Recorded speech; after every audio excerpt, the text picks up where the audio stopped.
Hey, sixth graders, welcome to our continuation of Chapter 1. We are actually going to get the chapter finished in this video as far as the Chapter 1 organizer that we have on page 1 and 2 in your workbook.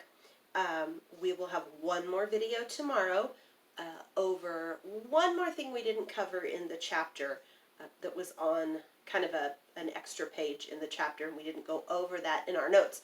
And so I'm going to go over that tomorrow, and then after that, we will actually be done with this chapter. So we'll spend a couple of days on the study guide, and then after that, we'll have the test. I am thinking that the test will probably be Tuesday, but I will let you know for sure. Probably Friday, I'll let you know for sure one way or the other if the test will be Monday or Tuesday or Wednesday, depending on how I feel we're moving in the class. Okay, so yesterday we left off with God's promise of redemption, and I know this is something we covered in Bible class already, and we're covering it again here, so it's going to feel really repetitive. In fact, some of the things I'm going to say today are going to sound very familiar to you, but that's okay, because that's the way we learn things. We repeat is how we learn things. We practice it.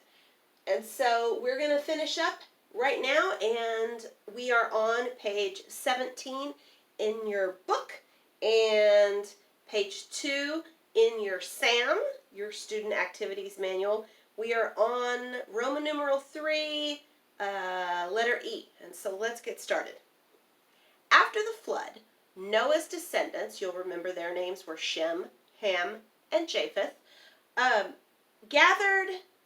Well, they had their descendants, right? So they had their children and their grandchildren and their great-grandchildren and so on until there were quite a few people. And they gathered together in a plain known as Shinar. Shinar was the name of this plain. And if you don't know what a plain is, it's not talking about a plane that flies in the air, P-L-A-N-E. It's talking about a plain which is a level, flat piece of ground.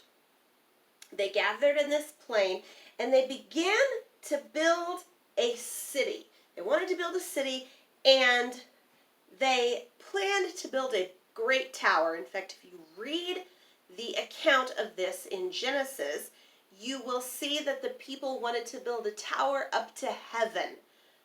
And they called it the Tower of Babel. Well, that's what they called it later, and you'll understand why in just a second. God said, no, this is not what I told you to do. Remember, God had said to be fruitful and multiply and fill the earth. And the people didn't do that. They all stayed in one spot.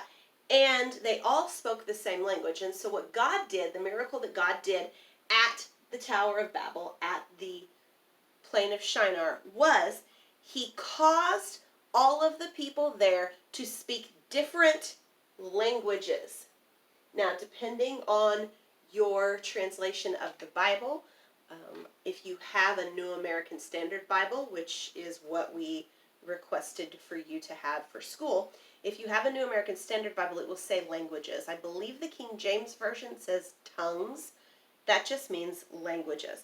So these people couldn't understand each other, right? If all of a sudden I started speaking Swahili, nobody in this class would understand me because none of you speak Swahili.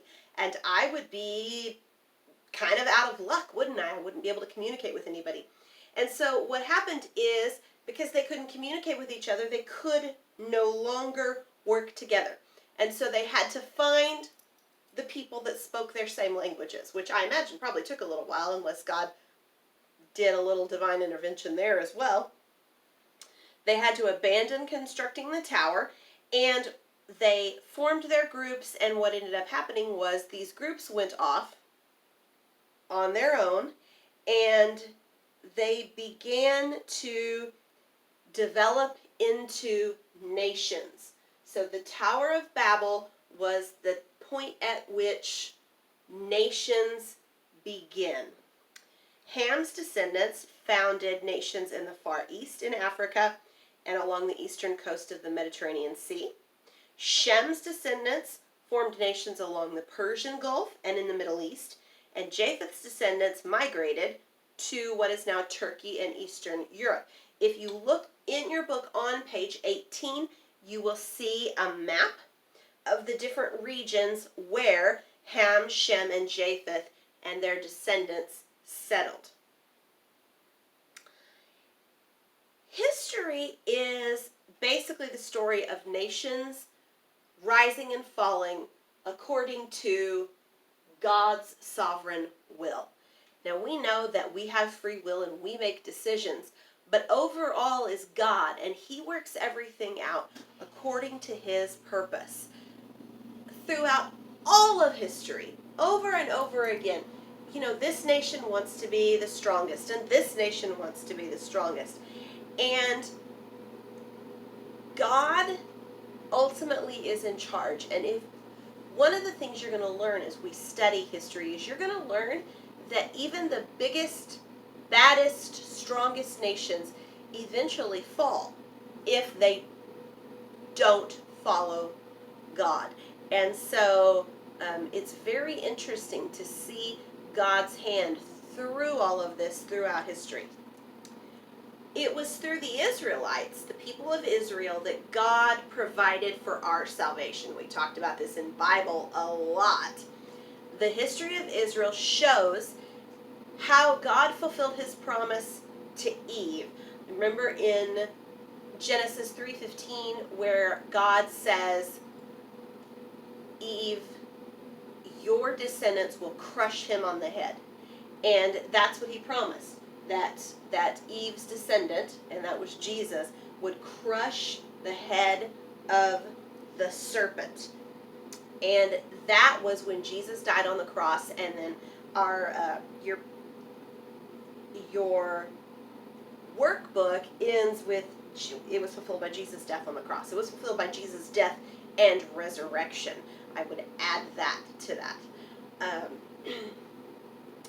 And as you study the different civilizations, and we're going to be studying, so many. We're going to be studying ancient Mesopotamia, and ancient Egypt, and ancient Greece, and ancient Rome, and ancient Africa, Japan, and China, and all of these different places that are very fascinating, really interesting. And all of them and their history fits together with the history of redemption, with redemptive history.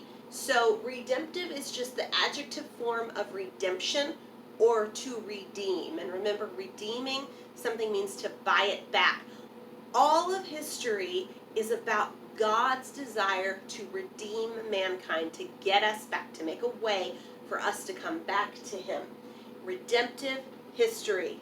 It shows how the history of the world fits together with what God is doing in trying to redeem us, and that the kingdom of God, Christ's kingdom, eventually will subdue or rule over all of the other kingdoms of man. And that is the end of this chapter. Now, tomorrow we are going to go back and we are going to look at page 11 in your book, the features of a civilization. And the reason I wanted to do that separately was because it's kind of in the middle of the chapter, but there are some important things in it that I want you to know before we move on to the next chapter. And so we're going to handle that on its own in a separate video. So look for that tomorrow, and I will see you soon.